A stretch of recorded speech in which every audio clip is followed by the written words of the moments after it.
analyst. Aubrey, good morning to you and welcome to the show.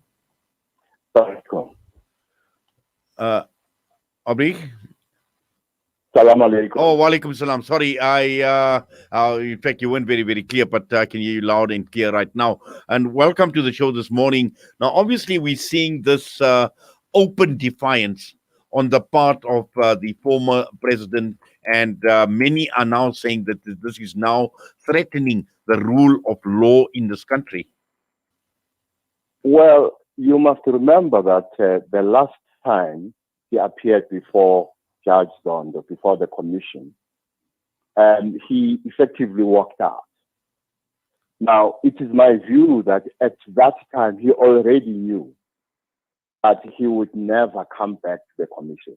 Because what you must bear in mind is that if he is convicted on charges of contempt, he will be fined 50 pounds, whatever 50 pounds is worth at the time, or faces a 6-month jail term or both. Now, if he serves a 6-month jail term, that's the end of it for him and the commission. He will not go back to the commission. And I think that is his strategy. For him, if it means to avoid going to the commission, he must serve 6 months in jail. I think he is prepared to do that. You are right that it may cause a crisis, because the optics of Jacob Zuma being sent to jail may cause his supporters to impose some level of political instability on the country, but only if the level of political support he enjoys is not being exaggerated. If it is being exaggerated, that political support will not materialize.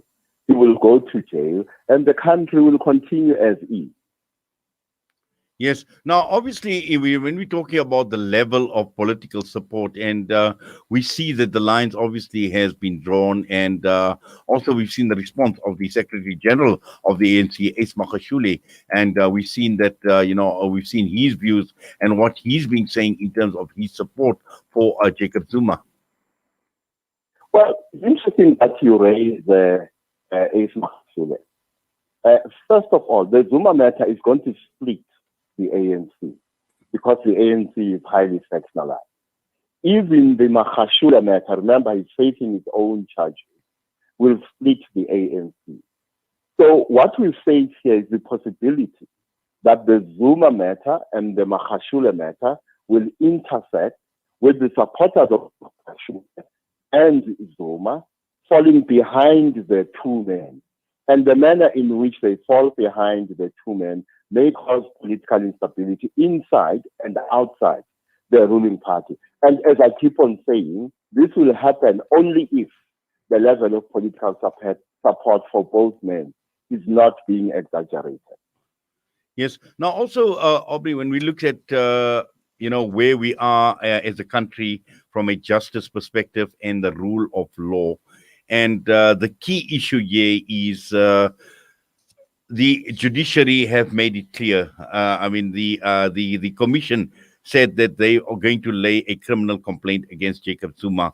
And as far as the power and the strength of the judiciary to take the necessary steps, to take the necessary action, and clearly that is going to be quite interesting, because the point I had made earlier, because nobody, including former President Jacob Zuma, can consider themselves above the law and the constitution of the country.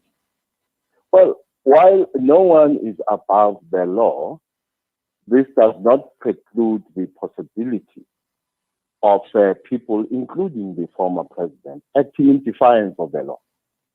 And in this case, I suspect that the attempt that EFF leader Julius Malema is trying to make by having tea with the former president to persuade him not act in defiance of the law is not going to succeed. Because what you have here is a man that is the former president who believes that not only the Zondo Commission, but also the judiciary in general is biased. Now, what you may have here is the coincidence of two things. Firstly, you may be dealing with a man here who suffers from what I call the something complex. A man who is prepared to pull down the pillars of the temple with us and our democracy and himself beneath that temple. But that may be coinciding either with the perception or reality that some judges are indeed biased or even corrupt. Now, this is a scenario I hope that does not describe the situation we are in. Because for me, the best case scenario in a situation where the former president is expressing lack of confidence in the judiciary, one hopes that the former president is wrong because the alternative is too ghastly to contemplate. Now, Aubrey, where does this leave the rest of the ANC? Where does it even leave a person like President Cyril Ramaphosa? And just to read and to see what is playing out at this point in time. Well, remember that Cyril Ramaphosa, because of the outcome of the Nazareth conference, leads a party that is split right in the middle. The National Executive Committee, the highest decision-making committee of the ANC, is split right in the middle, which means there is an extent to which Cyril Ramaphosa cannot make decisions without the consent of his opponents or enemies inside the ANC. Also bear in mind, the last time Ace Magashule appeared in court, his supporters argued that Cyril Ramaphosa was the chief conspirator in the conspiracy against Ace Magashule. This is a view that is held also by some of the supporters of Jacob Zuma, which means the president has no moral or political authority to impose not only on the supporters of the former president and Ace Magashule, but on the party as a whole. And therefore, when it comes to his capacity to manage this situation as the leader of the party, he is a lame duck. Yes, I think you raise a very, very important point. But in the absence of all of this and with the threat of civil unrest looming, because we've heard some ominous warnings and messaging come through, particularly from the support base of the former President Jacob Zuma. Well, we cannot be dismissive of threats of civil unrest. But at the same time, we must confront the question whether the level of support, as I keep on saying, the former president and Magashule enjoys, is it exaggerated or not? Is there real support? If there is real support, we should worry about political stability. If there is no such real support, the country will continue as is.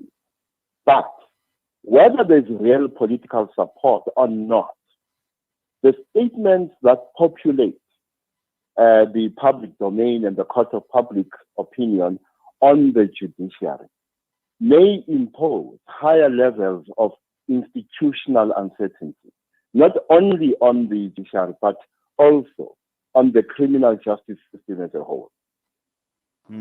Yes, Aubrey. Well, I think, obviously a lot of hype is being created at this point in time in the build-up to the time when the former president has to appear before the commission. So it's going to be a wait and see. It's not very, very long. And let's just see what pans out. And it is highly unlikely, I may be wrong, it is highly unlikely that Judge Zondo will be seeing Jacob Zuma anytime soon. Well, Aubrey, we're going to have to leave it at that. As always, thank you for your analysis, for your views, and sharing what you have with us this morning on News and Views on Salam Media. We wish you all the best, and please, please, please take care of yourself. You're most welcome. Thank you. Do this. Aubrey Mashiki, senior political analyst, joining us this morning, and the spat between Jacob Zuma and the Zondo Commission on state capture. Well, let's see what happens, and at the end of the day, let's just hope that whatever works out for the better. And we are in difficult times, and the last thing we need is unrest in this country over the issues. But again, let's wait and see, and let's not preempt what is likely to happen. The time is just gone 10 a.m. From myself and the early morning team at Salam Media, it's been great. It's been wonderful being in your company, as it always is. So from all of us, Assalamu alaikum wa rahmatullahi wa barakatuh. Connect and stay ahead with Salam Media. This is Salam.